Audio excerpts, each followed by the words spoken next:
Chers frères et sœurs, les années passent, mais ne se ressemblent pas. Chaque année est une occasion pour chacun d'entre nous de vivre des événements heureux ou malheureux qui transforment notre vie. Et dans ces événements, nous sommes appelés à lire les signes de la présence de Dieu, car Dieu ne cesse jamais de frapper à la porte de notre cœur et d'y parler. Il nous accorde la grâce de tout réaliser dans notre vie pour notre total épanouissement et selon notre vocation, c'est-à-dire ce que nous sommes appelés à devenir. Notre Seigneur nous invite en effet à ceci. Vous donc, vous serez parfaits comme votre Père céleste est parfait. Matthieu 5, verset 48. Voilà notre vocation. Demain, nous célébrerons la solennité de la naissance de notre Seigneur Jésus-Christ.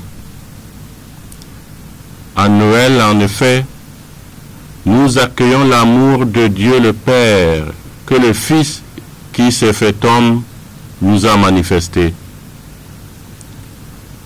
Il est venu au milieu de nous pour nous accorder la dignité d'enfant de Dieu. Pour cela, il entre dans la vie de chacun d'entre nous et y demeure. Et le Verbe se fait chair et il a habité parmi nous. À la veille de la célébration de cette solennité, nous avons le devoir de dire merci au Dieu Tout-Puissant pour tout ce qu'il nous a accordé au cours de cette année liturgique, pour les progrès spirituels accomplis, pour accomplir la connaissance de notre Seigneur Jésus et pour vivre son évangile. Toutes les familles, après avoir rendu grâce à Dieu par l'Eucharistie, vont se réunir pour partager le réveillon de Noël, partager la joie que procure la naissance du Fils de Dieu au milieu de nous. Occasion pour elles de vivre la chaleur de la famille et de redécouvrir l'amour qui unit les membres les uns aux autres. Occasion aussi d'expliquer aux enfants le vrai sens de la fête de Noël. Dieu fait homme pour sauver les hommes. Cette joie de Noël ne sera sans doute pas partagée par tous. Nous pensons à tous ceux qui vivent des moments difficiles, des personnes malades, des personnes qui n'ont pas de quoi pour organiser un repas de fête, des personnes qui n'ont pas de paix intérieure, des personnes abandonnées, des prisonniers avec qui nous allons tout à l'heure célébrer la naissance de notre Seigneur Jésus dans la maison d'arrêt de Newbell. Toutes ces personnes comptent sur nos prières et nous invitent à partager avec elles. Nous avons à prier particulièrement pour les réfugiés et les déplacés de 2 régions du sud-ouest et du nord-ouest. Ces frères victimes d'une crise sociopolitique depuis bientôt 4 ans. Une crise à laquelle on ne parvient pas à trouver une vraie solution. Et il y a lieu aujourd'hui de se demander si nos dirigeants politiques s'engagent réellement à mettre fin à cette crise qui fait tant de victimes.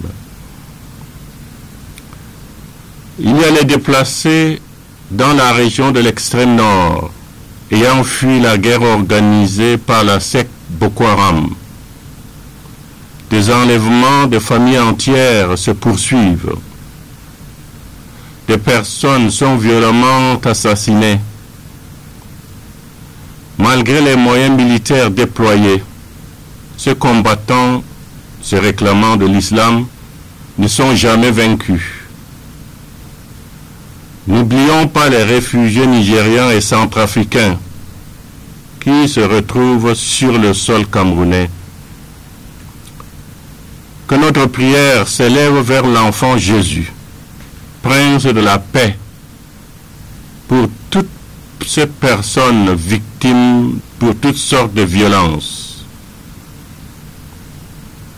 Dans notre ville de Douala, on note un grand regain de violence. On assassine, on vole, on viole, on agresse, on attaque dans les maisons, etc.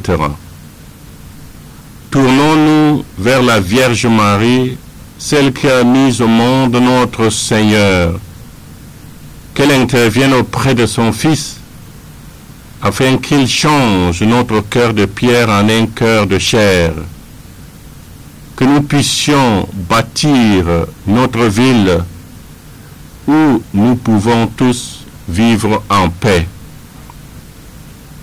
Faisons nôtre, en cette fête de Noël, la prière de Saint François d'Assise.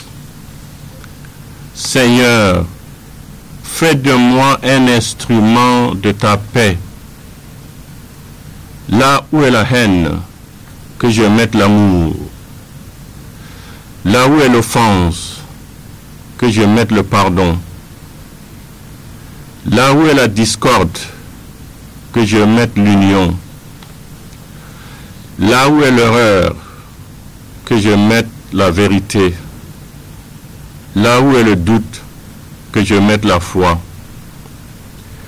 Là où est le désespoir, que je mette l'espérance. Là où sont les ténèbres, que je mette la lumière. Là où est la tristesse, que je mette la joie.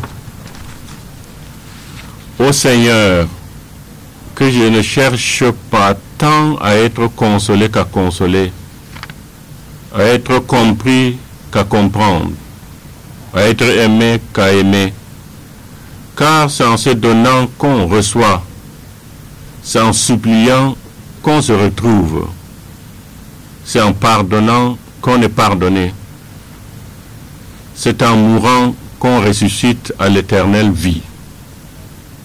Chers frères et sœurs, à vous tous, joyeux Noël.